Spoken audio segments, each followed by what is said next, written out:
Hello, I'm Dr. Sam Hancock of the Emerald Planet and Emerald Planet TV. We come to you on a week-to-week basis from Washington, D.C. in the United States as we look around the globe in 144 different nations, looking for those 1,000 best practices, the technology, services, and products that are making a difference as we move through the 21st century. And as we have a planet of 9 billion people by 2038 and possibly 12 to 13 billion by the end of this century, how are we going to be able to take care of all these people on planet Earth? And that's what Emerald Planet's all about. We come to you looking at the solutions, the best practices from around the globe as we create the Emerald Planet. Hello, welcome to the Emerald Planet. We're making a difference as we move through the 21st century. And seeing the long-term impacts of climate change.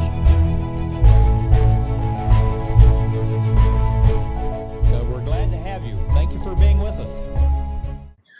Looking at the continent of Africa, 54 nations, over 1.2 billion people.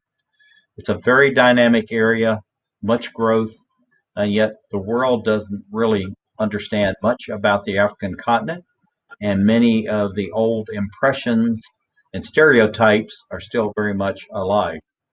But we have someone coming with us. This is Effie Ukala, Esquire, founder of ImpactHER, and also she's part of the Women's Program Engagement Council. Effie, thank you for being on the Emerald Planet TV. Thank you. So glad to be here. Tell us a little bit about ImpactHER. What is the mission and vision of this organization?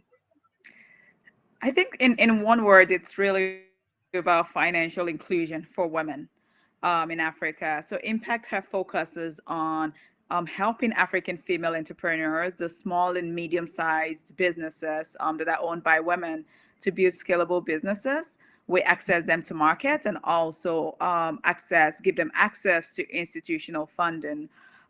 We started as a result of the fact that about 70% of female-led SMEs on the continent are underserved. Now, what are SMEs? Small and medium-sized businesses. Okay, good. Thank you. Thank you. Are underserved or unserved by financial institutions. So we started ImpactHER, or I started ImpactHER, to help bridge that financing gap. Now, the WPEC, the Women's Program Engagement Council, why do you think that's so important these days as women are finding their voice, finding their footing, finding their place as far as business, but also with the environment and civil society development on the African continent? I think it's extremely important because all of those different activities that are helping women on the continent can't all happen in silos. So WPEC brings these different leaders together to sort of talk about the unifying issues and also figuring out how best to address it from a bird's eye view perspective. I think that's absolutely fantastic. Now, you have many contacts. You have an incredible network. Tell us that we're looking at here, but really the essence of this photograph is, why is networking so important? Yeah, that is actually a photograph of me and one of our trainees that came all the way from Cameroon to Dallas to be able to exhibit her products. Networking, and that's part of what ImpactHER does, right? Bringing those women together and creating opportunities for them. This was a situation whereby I was invited to speak at a diaspora conference in Dallas, and I negotiated that my women from the continent should be able to join me and showcase their products to be able to get access to buyers in the US. And she's actually one of the success story, was able to do that. So again, that's the power of networking. So it's really all about finding out where, what the needs are and figuring out how do we help connect that dot, and connecting that dot in such a way that the African female entrepreneur benefits from it. Yeah. Now, looking at the seminars, the conferences, the presentations that you're involved in, this is something I know it's very important as far as ImpactHER. Tell us a little bit about how you identify some of the speakers and how you magnify the engagement across many sectors of society so that women are getting exposed to a broad base of the society and not just within little stovepipes. Yeah, so we identify leaders in the different networks and in the different markets, because if the way I look at it, right, it's like if you look at a big corporation, it brings in the different expertise to the table. So that's also the approach we take here, where we're bringing different expertise, identifying the women that need the help and bringing that to them. So through this, we engage thought leaders, market leaders, as well as political leaders, because we believe that, while the work is being done to help those women from a business perspective, the ecosystem also has to be enabling for them. And who makes the ecosystem enabling? The governments, right? The government and the private sector. So we make sure we're engaging from all angles. Now, looking at the presentations and the numbers of people that are involved, particularly the women, it looks like that your movement, Impact Her, as well as the Women's Program Engagement Council, is expanding very rapidly across the continent. Yes, we are expanding across, and we're so lucky to be able to do that. We have trained women from 48 African countries now and counting. Mhm. But obviously, we also focus on the impact as well. So we also have those close-knit discussions to be able to make sure that we're being able to work with them in a meaningful way, that generates and ends up generating more revenue for them. And this is something that's very important that they actually participate, but then they can go back to their own home communities, actually even within their own homes, and share this information. And that's Correct. empowering for everyone. Yes. So, looking at the knowledge base that you have a very extensive professional background. Why is it important that you share your story with these women who are sitting right in front of you? I think to me, I look at it in from multiple approaches. The first one is the fact that, while it appears that I have extensive experience, I actually also do learn from them. So it's really a two-way street, right? Where you work with someone to learn, very unique issues that they're facing, and then together figure out a way to unpack it and solve it. But on the other hand, I believe that, there are a lot of us that I call bridges, right? We are in a different community, but what we do could actually impact those we left behind, right? So I think like it's important for us to be able to keep serving as bridges, to be able to impact those that may not be as knowledgeable, or to be able to also learn from those that are knowledgeable of, very unique issues that could share with us, that we could actually take back and help others. Mhm. And the diversity that you have across your various audiences is just absolutely amazing too.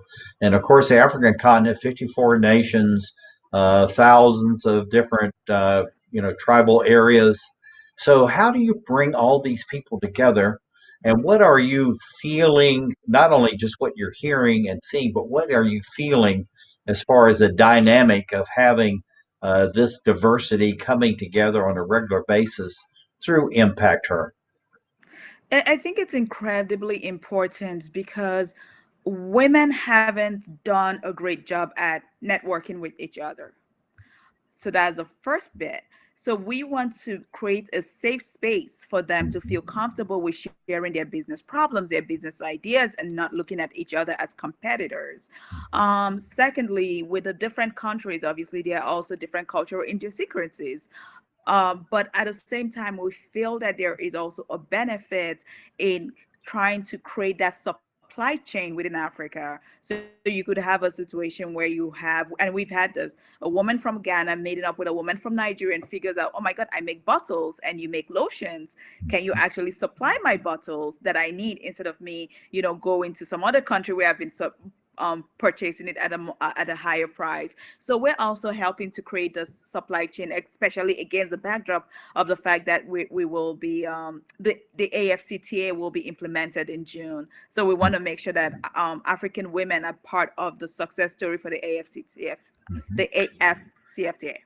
Yeah, and looking at this, this is a continuation of the same thought, a little different question. You have the 54 nations, and people keep thinking about exporting around the world, going to the North American continent, Europe, Asia, and places like that. But in 54 nations and rapidly expanding population bases, how can you help these ladies to look at? We need to look within the African continent itself, and let's just that example you gave before, Nigeria and Ghana. But there's 52 other nations that they could be dealing with. So how do you emphasize to them? Don't just think about the United States. Don't think about the UK or China, Japan, but think about our next door neighbors.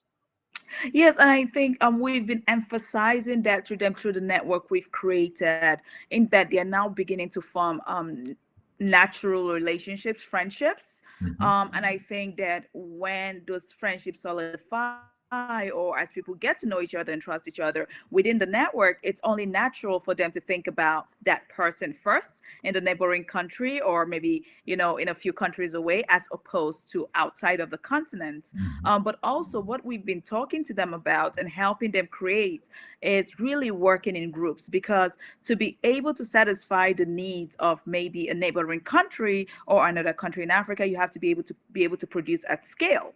Right. And Right. sometimes an individual may not be able to produce a scale. So what we've been doing is getting those people that work in the same sector to come together to be able to meet higher demands at scale, at the quality that is required, so that they are export ready. Now, looking at this photograph, I found this very interesting. It's dynamic. You have people raising their hand. Someone else is, oh my gosh, I thought about that same idea myself. Someone else with wonderment. It's a interesting, just in one photograph, how you can see the cross sectors, but also the germination of new ideas within that room. How does that energize you, and how does that want to bring you back to the next 5 ImpactHER conferences, seminars, and networking events? No, it really does. It's amazing you made that observation, and you basically said what happens during the trainings, because again, these are women from different sectors. So you find that sometimes one person asks a question and the other person has already experienced that issue maybe a year ago or a few months ago, and she already has the answer. So she's eager to share that experience with the others. So there's also, while you have the instructor to participant learning, there's also lots of peer learnings within that community. So how does this inspire me to want to do more of this? The success stories. We've had women that said, look, after the program, within 4 months of implementing, what happened. In fact, a particular woman said this: she increased her turnover by 40%. That's Right. absolutely, So absolutely incredible. that is enough for me to keep doing this. I'm going to end up with this because this is a great poster moment with your logo and all that. But what is the dynamic? And we have about 20 seconds left. What's the dynamic among this type and diversity of women on the continent? What do you see for the next 5, 10, or 15 years for growth and development across the whole continent? We've got to be quick. I think it's tremendous. I think that Africa indeed is on a rise. I think that the what those women will do will surprise us. There is a lot of interconnection going on the continent, lots of collaboration, and I think that it's really an exciting time for Africa. Fantastic. Effie Ukala, founder Thank ImpactHER. Thank you for being with us as we create the Emerald Planet. thank you.